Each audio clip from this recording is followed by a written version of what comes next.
এই যে দেখেন আমি প্র্যাকটিক্যাল ভাবে দেখাইতেছি। এই যে পাতিল, মাটির পাতিল এটা, হ্যাঁ এই যে এরকম একটা পাতিল কিনবেন একদমে, আর এরকম একটা ধান কাটার কাছে কিনবেন শনিবারে অথবা মঙ্গলবারে একদমে কিনবেন। এটা 60 টাকার পাতিল, হ্যাঁ একদমে 60 টাকা নেয়, আর এই কাশিটা 60 টাকা নিব একদমে, ঠিক আছে। তারপরে আপনি এই যে মাটির মধ্যে বলবেন কাজ না দিদাম কেজুম সুস আজরা হিরাস, এই যে, হ্যাঁ আবার বলবেন কাজ না দিদাম কেজুম সুস আজরা হিরাস, আবার বলবেন কাজ না দিদাম কেজুম সুস আজরা হিরাস, ঠিক আছে। এই যে তারপরে এই যে দেখেন আমি দেখাই, কাজ না দিতাম কেজুম সুস আজরা হিরাস, কাজ না দিতাম কেজুম সুস আজরা হিরাস, কাজ না দিতাম কেজুম সুস আজরা হিরাস। এই যে বয়লেন, হ্যাঁ ফেলাটা বয়লেন। তাহলে কয়বার হইলো? 3বার কিন্তু মাটিতে, আর 3বার ফাটলে ভু দিলাম, 6বার হইলো। তাহলে আবার, হ্যাঁ এই যে কাজ না দিতাম কেজুম সুস আজরা হিরাস, কাজ না দিতাম কেজুম সুস আজরা হিরাস, কাজ না দিতাম কেজুম সুস আজরা হিরাস। এখন দেখবেন ফাতিলটা একটু ভারী ভারী লাগবে, ওটাইতে একটু কষ্ট হবো আপনার। আচ্ছা যাই হোক, তারপর রুগীর এনে খাড়া করবেন, হ্যাঁ রুগীর এনে খাড়া করবেন। রুগী যদি 200 কেজি ওজন হয় তারপরে ওই ফাতিল ভাঙবো না, যদি বান মেরা থাকে, ঠিক আছে। খাড়া করবেন, ঠিক আছে। খাড়া করার পরে বলবেন যে আচ্ছা প্রথমে ডাইন পাও বিসমিল্লাহ কইয়া তুলবো, ঠিক আছে। তারপরে নাইমা করবো, হ্যাঁ। পরে আপনি এই যে প্র্যাকটিস হিসেবে তুলে আসবেন ফাতিলটা, তুলিয়া এই যে পানি আমি সব সংগ্রহ করে রাখছি, এই যে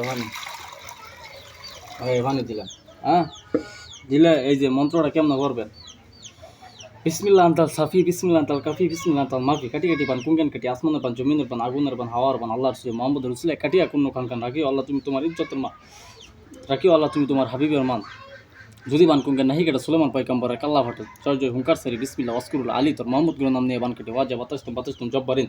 এই কয় কথা যদি লড়ে আল্লাহ সিংহাসন ভাঙিয়ে ভূমিতে পড়ে। এই যে, হ্যাঁ এইবার কাটলেন, ঠিক আছে। একবার পড়লেন একটা ফুতিলেন কাটলেন, আবার পড়লেন একটা ফুতিলেন, এবার কাটলেন, হ্যাঁ 7বার কাটিয়া এই পানিটা এই ফাতিলটা আমার, হ্যাঁ ফাইটটা গেছে, ঠিক আছে। আমি এটার মধ্যে সরিষা বাচ্ছিলাম, তো এই পানি টানি করে দিতে হতো সব কানা হইয়া। তা আপনারা নতুন পাতিল কিনবেন, হ্যাঁ নতুন পাতিল কিনা কাজটা করবেন। তো এই যে কাটলাম 7টা ফুদিয়া কাটলাম, ঠিক আছে। তারপরে শেষে রুগীর নাম নেবেন, যে অমুকের দেয় যত জাদুটনা বান কুফুর চালান সব কাটিয়া কুটিলাম খান, ঠিক আছে। মন্ত্র শেষে এটা বললা কাটবেন ফুদিয়া। তারপর এই পানিটা, হ্যাঁ রুগীরে এই যে বিসমিল্লাহ করে ছিঁড়া মারবেন, আবার এই যে বিসমিল্লাহ করে ছিঁড়া মারবেন, এই যে বিসমিল্লাহ, এই যে বিসমিল্লাহ করে 3 ডুব পানি খাইবো, হ্যাঁ এনতে 3 চুল পানি এবার নেবেন, 3 চুল পানি বিসমিল্লাহ করে 3 ডুব পানি খাইবো। খাওয়ার পরে বাকি যে পানিটুকু থাকবো একটা মগে হোক জগে হোক বোতলে হোক বইরা আপনি দিয়া দিবেন।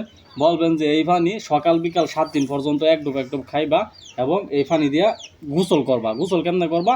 গোসল ওই যে বালতির মধ্যে পানি পুরাইয়া প্রথম সাবান টাবান মনে করেন শৈল লাগাইয়া শেষ গোসলটা দেওয়াবেন। মানে ধরেন আপনার পানি এক ডাব ঢাইলা ফেললাম, পরে দেখবা শেষে আপনার পানিটা ঢালবেন।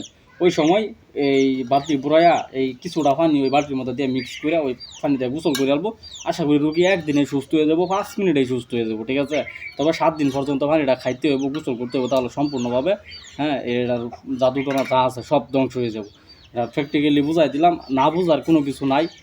গ্রুপের মধ্যে বলে দিয়েছিলাম, এখন অনেকেই দেখতেছি যে মানে বুঝতেছে না কীবা বুঝাই, এমন এটা সরাসরি প্র্যাকটিক্যালভাবে দেখাইলাম বুঝাইলাম। তা এটাই সকলে ভালো থাকবেন, এটা আমি আপনাদের গ্রুপে দিতে আছি। পিরিয়ড অফ কর।